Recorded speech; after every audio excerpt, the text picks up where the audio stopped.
Hello दोस्तों, hope all okay with you guys. आज का वीडियो थोड़ा लंबा है, लेकिन हम सबको उसको देखना चाहिए और आपके कमेंट्स भी आने चाहिए मेरी ईमेल पर और मेरी फेसबुक पर या मेरी वेबसाइट पर। ये video is based on judgement of Delhi high court in the case of brand equity. मैं इस जजमेंट के बारे में क्यों कमेंट करना चाहता हूं, क्योंकि अगर सुप्रीम कोर्ट इसको रिवर्स करता है तो बहुत सीरियस कॉन्सिक्वेंसेस होंगे टैक्स पेयर्स के लिए।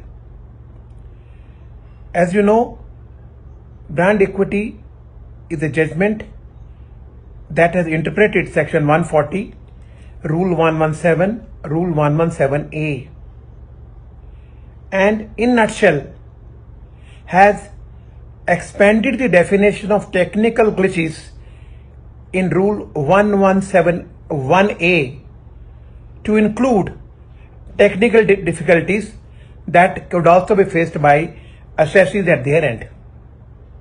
And therefore, by holding that the limitation mentioned in the rules was never a part of Section 140 when Act was passed by Parliament, therefore they held those rules are directory, and in order to fix a limitation, they invoked Limitation Act 1963, and they held, as per that act, a period of 3 years is available to claim the transitional input tax credit under Section 140, saved by Section 174, subsection 2 of CGST Act 2017.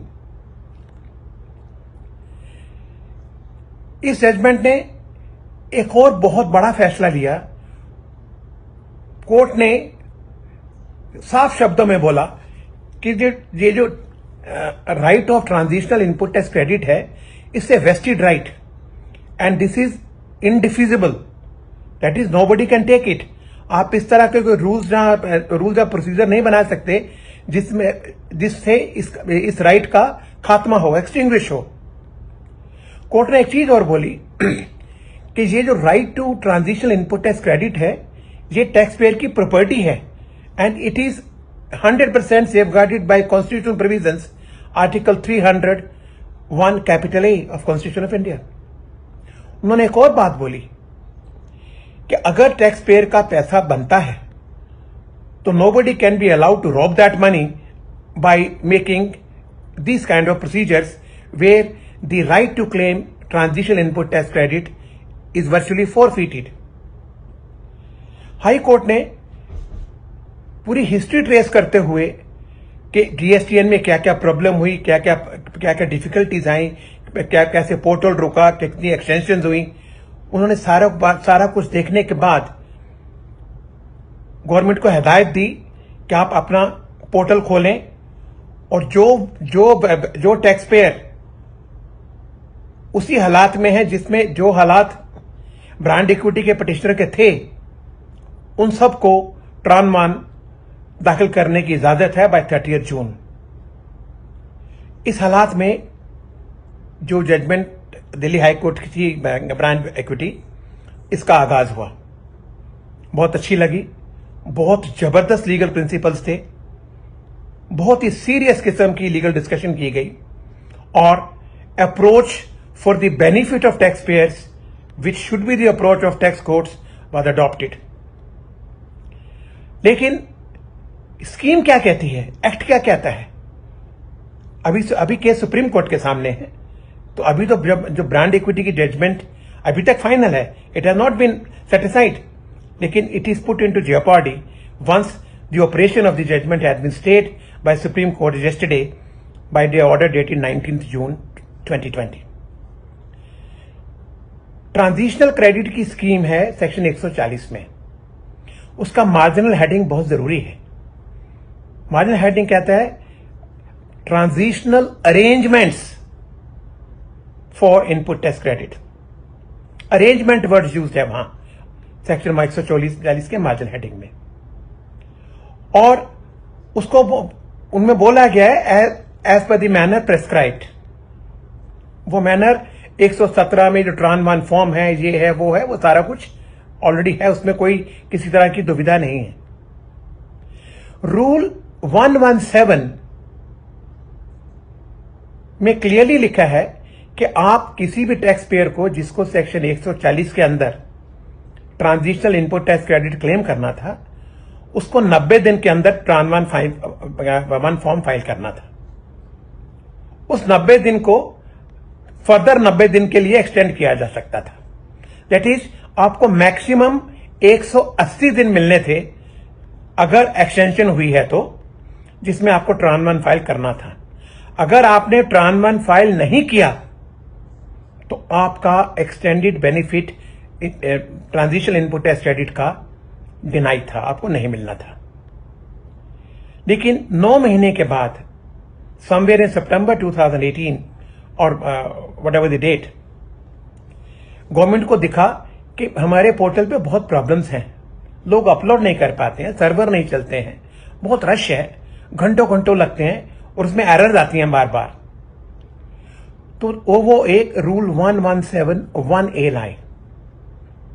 ये rule को जो drafting थी, it was done with a non obstinate clause because it uses the word notwithstanding anything contained in subsection 1, जिसमें 90 और 90 दिन का provision था। इस रूल में यह कहा गया कि अगर कोई भी रजिस्टर्ड टैक्स पेयर अपना क्लेम नहीं ले सका with in the time what 117(1), not 1A, और उसका कारण था कि टेक्निकल डिफिकल्टीज ऑन पोर्टल, ये लिखा है एक्ट में, तो वो उसको और टाइम दिया जाता है कि वो क्लेम करे, और उसकी जो सारी प्रोसेस है वो नोटिफिकेशन के थ्रू बताई गई कि आप नोडल अफसरों को लिखेंगे, अपना जो भी आपने ट्राई किया पोर्टल पर, कोई भी डॉक्यूमेंट, कोई भी स्क्रीनशॉट, कोई भी एविडेंस के पोर्टल ने आपका एक्सेप्ट नहीं किया, या एरर हुई, जहां बार-बार ने ट्राई किया, जो भी आपने किया पोर्टल पर, not on your computer, not at your and, not on your system, when you uploaded on the portal and portal showed any error, आप उसको लाइए। और उसके बाद, for this reason of technical glitches at the portal of GSTN council will recommend your case after verifying what is being stated is correct, and then commissioner will give you extension up to a certain time. 117A में up to 31st March 2020 तक extension किया गया। That is 117A में भी 2 साल से ऊपर की एक्सटेंशन चली। अब इशू यह है कि सेक्शन 140 में लिमिटेशन नहीं रखी गई थी, जो रूल में थी, वो पार्लियामेंट के एक्ट में नहीं थी। तो पार्लियामेंट ने फाइनेंस एक्ट 2020 से उसको ठीक किया, और with in such time words section 140 और सारे सबसेक्शन में ऐड कर दिए गए, और फाइनेंस एक्ट में ही लिखा गया, पार्लियामेंट ने लिखा कि ये सारी अमेंडमेंट रिट्रोस्पेक्टिव होंगी फ्रॉम 1 जुलाई 2017। 18 मई 2020 का इन्होंने नोटिफिकेशन किया। हालांकि in my view there was no need for notification once parliament has made an act and have stated in no uncertain terms it is retrospective, but notwithstanding notification was issued. अब ये जो retrospective amendment थी, इस amendment ने किसी तरह का tax payer का कोई राइट नहीं छीना, मतलब कुछ भी नहीं किया। एक आपके कपड़े की थोड़ी क्रीज खराब थी, उसको ठीक किया गया, small repairs, very small repairs were done to bring the statute in line of law, in line of constitutional provisions. इस अमेंडमेंट ने काफी हंगामा खड़ा किया, लेकिन सरप्राइजिंग चीज यह है कि जितनी भी जजमेंट फाइनेंस एक्ट 2020 के बाद आई, किसी में भी ये अमेंडमेंट डिस्कस नहीं की गई। ना तो कोर्ट ने उसकी कॉग्निजेंस ली सुओ मोटो, कोर्ट को पता होना चाहिए था, यहां ही किसी गवर्नमेंट काउंसिल ने और यहां ही किसी प्राइवेट काउंसिल ने इस चीज को कोर्ट को बताया। ब्रांड इक्विटी से पहले जो 4 इश्यू उन्होंने डिस्कस किए कि ये वेस्टेड राइट है, Rule 117 is directory.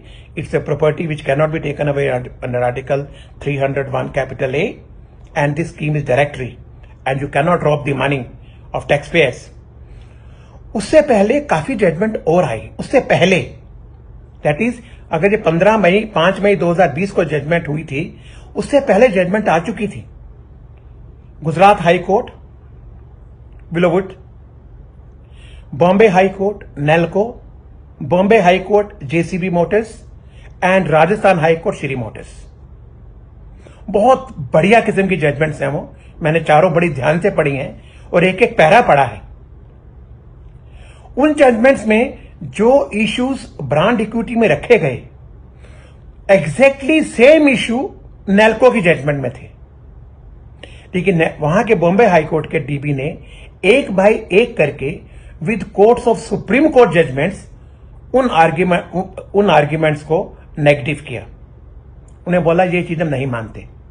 उन्होंने 117 को अल्ट्रा वायरस मानने से मना कर दिया। उन्होंने ये भी बोला कि ये जो क्लेम है, आपका कंसेशन है, ये वेस्टेड राइट नहीं है, इट्स ओनली ए कंसेशन। उस दौरान उन्होंने आइशर मोटर्स और जयराम मोटर्स सुप्रीम कोर्ट के केसेस